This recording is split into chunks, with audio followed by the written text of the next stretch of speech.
Hi everybody and welcome back to my channel. My name is Shannon and I'm the mom to 3 beautiful babies. So this is the final episode in a series that I am calling How I Lost 6 Dress Sizes in 4 Months. So if you haven't watched them, go ahead and head back to the playlist. I've actually went ahead and curated one.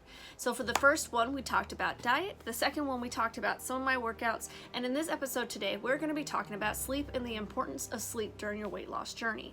So it's actually proven that if you do not get enough sleep, your appetite tends to increase. You're going to be snacking on things that you're not supposed to be snacking on, and more of those carby fatty items than you are a protein source. You're going to make those quick choices. There's actually a study on sleep.org about sleep and weight loss, and a study of men where some men got 4 hours of sleep and some got upwards to 7 to 9 hours. It showed that the neurotransmitter that causes hunger and the craving for food was increased in the men that actually had only 4 hours of sleep. Another thing about not really getting enough rest or a good quality of sleep, you're gonna actually feel a lot more tired and a lot more reckless. Now this isn't only just when it comes to working out and food nutrition, but there are studies out there that being tired is just as dangerous behind the wheel as drinking and driving. Sleep is very important not only for your weight loss and your physical journeys and your health journey, but for actually day-to-day life. So how does this lack of sleep and the workouts and it being not the safest option come together? Well, if you think about it, if you're tired and you do something called micro napping whenever you don't get enough sleep, imagine what would happen in a workout. You're gonna make rushed decisions, distracted, you could drop a weight, you could do something that will cause injury to yourself, and this goes for sports as well. So you have to have an adequate amount of sleep in order to do certain exercises in certain sports safely. Now, I often hear that people are just too tired to work out even after they go to bed early and they get the right amount of sleep. Well, here's the thing. If you actually start working out, your energy is gonna start to increase. This is double fold if you actually work out in an area with natural light. So this actually helps your circadian rhythm. So if you're tired in the middle of the day and you're at your desk sitting all the time, which is something I do a lot of paperwork, I actually get up and I go outside and I walk. I bring in the sunlight. It helps energize me. If you haven't worked out regularly in a long time, just get up and just go walk outside, and it'll help your circadian rhythm. And what this will do is it'll give you the energy during the day, and you'll start to actually get tired at night because your body's going to get used to having that sunlight and getting your circadian rhythm back on track. Let's go ahead and start talking about sleep hygiene. So sleep hygiene is more about a schedule that you keep in order to go to bed at a decent time and to get the best quality sleep. The way my nights look is I go ahead, I make my kids dinner, we usually watch an episode of something, and then we start our nighttime routine of baths, showers. I like to take mine a little bit cooler so it kind of lowers my body temperature. I'm one of those that usually wants my water so hot that it burns my skin off, but when I do my evening showers, I tend to cool that down a bit just because it helps me sleep. Another thing is I make sure all the lights in my room are covered. When I say all the lights, I mean all the lights. I have these little red lights when it comes to my charging port, stuff like that, and that's usually covered with something. I usually have some reptiles in my room, and I currently have a scarf that is tucked up around it so that the thermostats are covered so I don't see them at night, and I do take it off during the day so I can make sure to maintain their proper environment. Another thing I do is I put my phone on do not disturb, and I actually do this roughly an hour before I go to bed. And then what I also do is I usually pick up a book to read and just relax for the night. The last thing I do before bed really is I set up my phone to play my white noise music. I do some mindful meditation, and then I also do some stretches.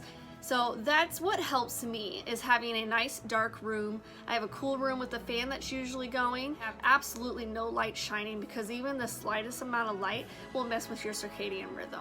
Another major thing for sleep is reducing your stress levels.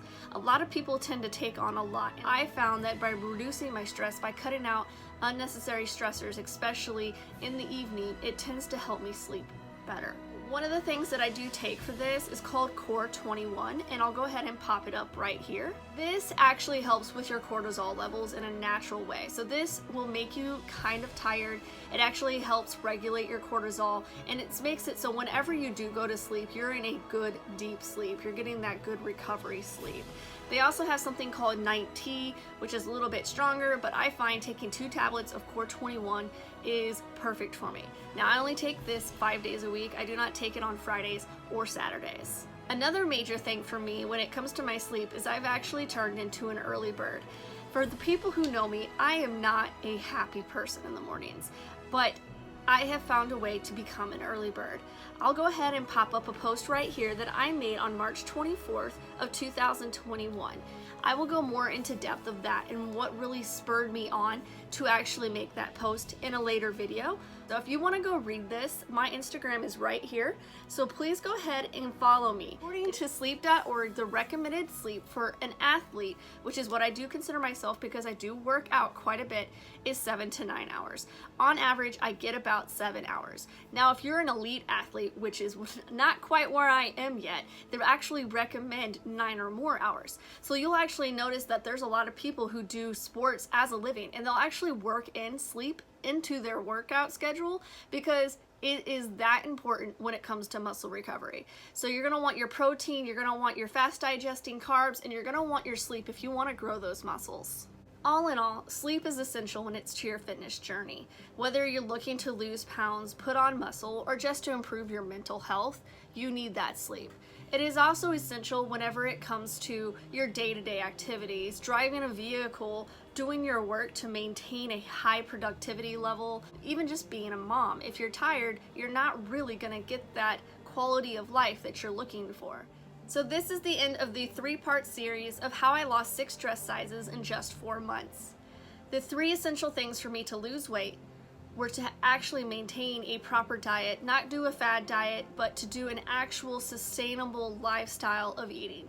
The next was to actually do the right type of workouts for my body, which is a combination of weightlifting and cardio. And the final thing was to finally get my sleep on track, which was the hardest thing for me to do. So if you like videos like this, please go ahead and hit that subscribe button. I post every Wednesday about weight loss or any type of thing that comes to fitness. And then I also post on Mondays and on Sundays. Mondays are about makeup now, and we also have these Sunday videos, which are just fun things that I do on a daily basis or a weekly basis just to get my mind off work and to really just enjoy my life since we only have one. I hope you have a great day, smile at somebody, and I will see you next time. Bye!